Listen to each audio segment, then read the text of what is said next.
气象署下晡发布热伤警报，这高雄、屏东拢是警戒的范围。不过，这山区高台还阁真侪所在是还未开放。高雄市政府是赶紧安排23台发电机送到山顶各部落，避免失电影响到居民的生活。来看到这屏东的三地门大社村，这车路长期搁在失电，台电是赶伫咧风台内进行恢复电力，也派人还阁大型机具伫遐待命。这里，你如果要100、200同时使用。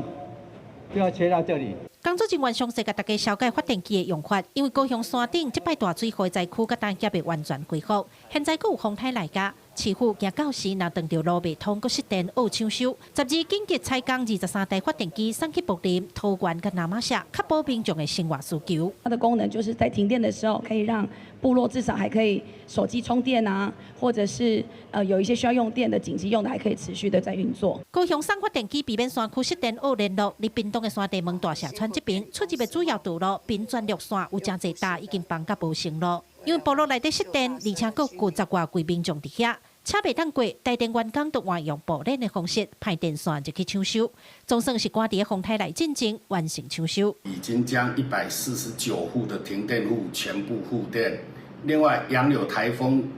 汹汹来袭，那台电公司已经准备好了人员机具，并分布在各行修据点。 另外，恒春半岛以及小琉球也提早派出工班前往准备抢修。我有跟上面的村民在联系，这几天或是不是下午就是明天看看他们能不能移清